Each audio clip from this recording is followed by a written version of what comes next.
Hey there everyone. In today's class, I'd like to continue our discussion on GMOs. Here we have the top 10 genetically modified foods that are readily available throughout the world. So you can take a look at this list here, and I'm sure what you'll notice is a lot of the foods here are pretty common foods that many cultures around the world would use in their daily diet. Things like rice and tomatoes and potatoes and canola oil and dairy products. One of the problems with GMO foods in Canada is they're not, again, labeled as GMO. So as consumers, we have no idea whether we're eating GMO foods or not. But it's not all bad. The technology itself is actually very useful. Okay, and sometimes, as with all scientific technology and discoveries, okay, people can use good science to do bad things. So there's a video here that I will post on Google Classroom that goes through the good and the bad of GMOs, but we will also take a look at some of the pros and cons as well. So let's take a look at the benefits and disadvantages of GMOs. We'll look at the pro side first. So if you're pro-GMO, one of the things that you might say is that having genetically modified food substances or products would help increase the world food supply. Okay, there's roughly 8 billion plus people on the planet, and over the next few years that number will just continue to grow exponentially. There's more and more farmland that's being used, okay, and if there's more farmland used for agriculture, they're basically destroying more of nature's natural resources and land as well. So they'll get to a point where we may actually run out of food to supply the 8 billion plus people on the planet. With GMO foods, we can easily use less land to produce better quality food with more variety. You've also seen some of the other videos in the last lesson where GMO came to the rescue of the papaya plant, okay, that was suffering from a deadly virus that threatened to wipe it out. So there are a lot of good things that we can do to genetically modified organisms to help people in general. Another thing that is beneficial to GMO products is creating GMOs that are resistant to pesticides or herbicides. Okay, that way farmers don't have to use as much. Okay, that's safer for the farmers as well, because a lot of the times farmers may get sick from using too much of one particular type of pesticide or herbicide. So this drastically cuts down the use of that. So it's not only is it good for the environment, it's also good for the people who are tending to these GMO crops. Now, we haven't talked about GMO's role in producing medicine yet, but just like with the food supply, GMOs can also help make a large quantity of medicines, in particular insulin.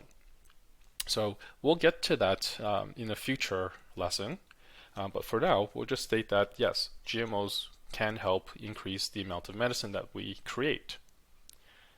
And then lastly, one of the big things is GMO still promotes biodiversity. So if there's an increase in genetic variation, okay, all the new genes and traits that are being created, okay, that is an advantage for a species because it makes them more resilient to environmental changes. So if you have a particular gene that's useful, even when the environment changes drastically, a species may be able to survive better. So now let's look at the other side of the coin. If you're saying no to GMO, okay, one of the biggest things that the con side would have is to say that GMOs are not natural. They're artificially created foods. But when you think about it, a lot of our fast foods and processed foods are also not natural either. We add a lot of preservative in there, but we still eat them. Okay, and I think a lot of the times it just depends on how much we consume. Not saying that you can totally, you know, consume a lot of GMOs and still be healthy. Okay, I mean, you can say the same thing for consuming a lot of organic foods. That doesn't necessarily mean that you're just going to be healthy either.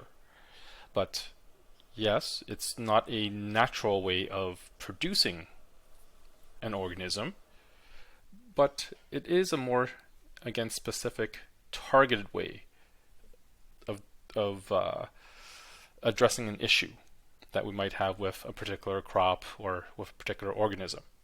So by taking out the natural part, we are manipulating at the genetic level.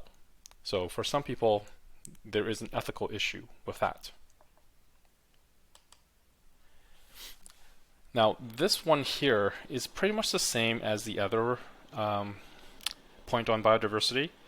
For the pros, we say that it increases biodiversity. For the cons, they're saying that yes, that's a bad thing. You're increasing a foreign component to the environment.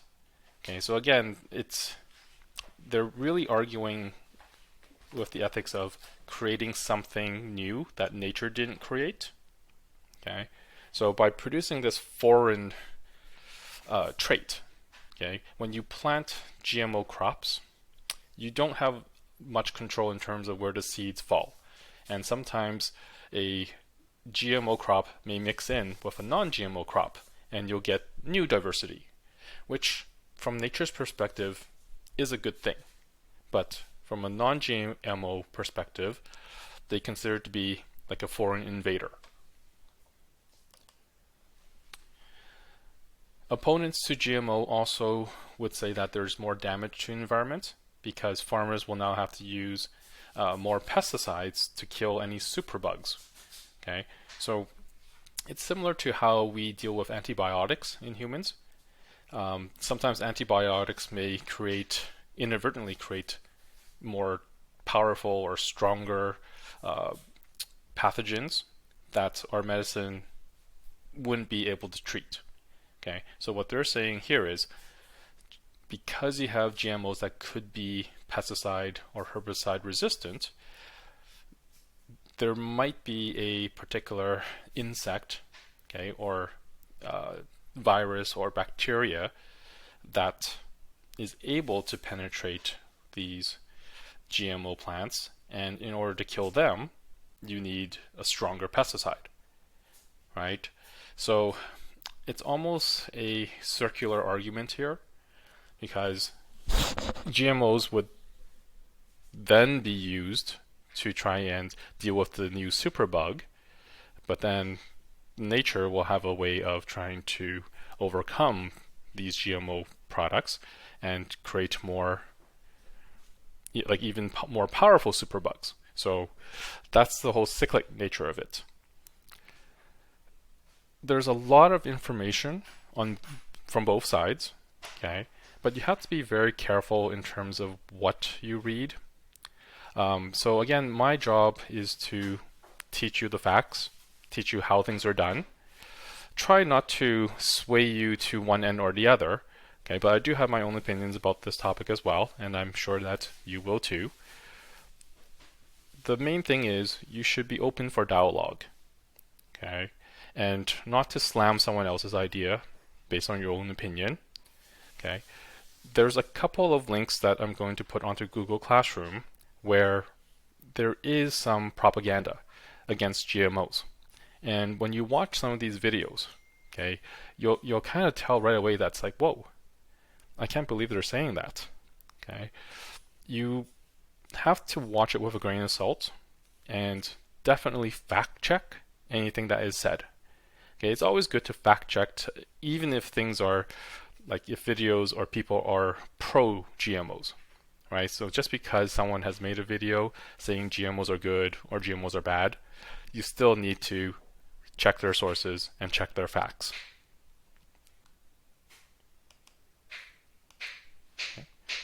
Now, the problem with Monsanto.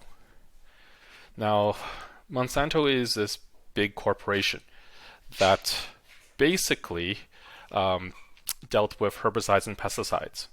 Okay, so they made a bunch of herbicides and pesticides back, I think, since the 60s or 70s. Okay, and these were just normal pesticides and herbicides that farmers used.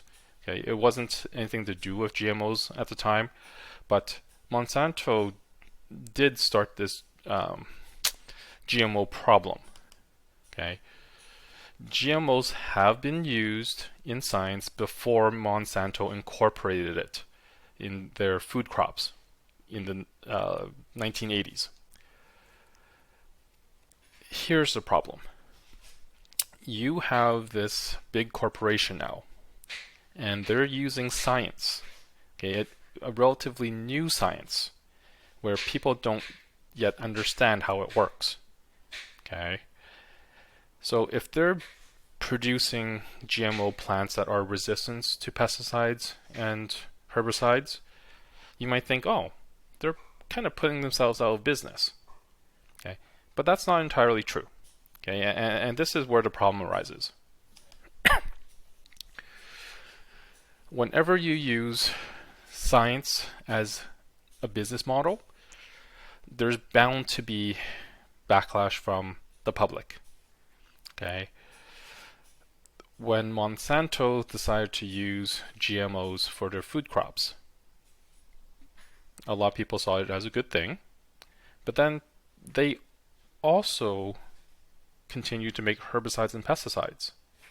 Okay, so you now have Monsanto making a GMO plant that is resistant to certain types of pesticides or even herbicides. Right, so there's no harm done to the plant if you use pesticides and herbicides. And they're also the sellers of pesticides and herbicides. It's kind of like a conflict of interest, but in reality, they've kind of cornered the market a bit, right? Because if you purchase GMO plants that's resistant to certain forms of pesticides and herbicides, and then you have a company that also makes pesticides and herbicides to kill off all the other plants except for your GMO plant that's created by Monsanto, you can see how people would view Monsanto's business practice. So people saw a major corporation now taking control of the world food supply. And again, the science is still misunderstood. Okay, people really don't know how scientists are manipulating DNA to create GMOs in the first place. But the public still looks at it as Monsanto created foods that are more resistant to pests, but they also create the pesticides and herbicides that are more powerful than any other commercial product on the market. Okay. From the public's perspective, Monsanto is basically controlling all the licenses and patents from their bioengineered crops. Okay, meaning, if their GMO crops spread to other areas where other farmers are not using their GMO crops, right?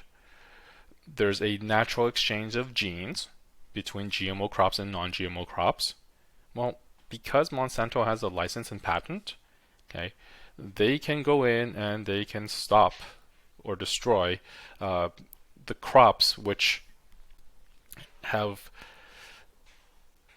randomly obtained the genetic sequences. Okay, because plants just release pollens and seeds into the environment, and again, due to cross-pollination, you get new genes, like GMO genes, incorporated into other plants. So they now own those genes and therefore own those plants. So by the early 2000s, Monsanto definitely had a very bad reputation. And in order to change their reputation, they've gone through new company names. Okay, they've rebranded themselves a few times. Okay, but in 2016, Monsanto was actually bought by the Bayer company, which is a pharmaceutical company known for making aspirin. The Bayer company actually has a good reputation and is usually not associated with the bad reputation of Monsanto. So whether or not the Bayer Corporation has changed some of their policies regarding GMOs, okay, that still remains to be seen. But again, you don't hear much about Monsanto these days, okay, mostly because the company is now under new leadership. So, is Monsanto a bad corporation? Well, they may have some bad business models. There's definitely some issues in terms of the law regarding GMO crops, okay, and how they are naturally distributed sometimes. Is there anything good that Monsanto has done? Not much. Okay, I mean, Monsanto has actually hurt the public's perception of GMOs. And it's up to us now, okay, as teachers and students, to try and reverse the problem. Okay, it's kind of similar to like vaccines and anti-vaxxers. At one point, everyone was okay with vaccines. They saw the benefits and saw the uses. And then all of a sudden, a few people who were opponents to vaccines for whatever reason, okay, started gaining followers, and all of a sudden you now have a culture that's against vaccines. Okay, and that has caused a lot of changes to our society and has caused a lot of damage too. So just like any other new technology, GMOs are in a similar pattern. So it's up to us to figure out what GMOs actually are and how can we use it for the greater good. All right, that's all I have for today. I'll see you guys soon, and the next time we meet, we'll look at basically how we apply GMOs as a science. Thanks.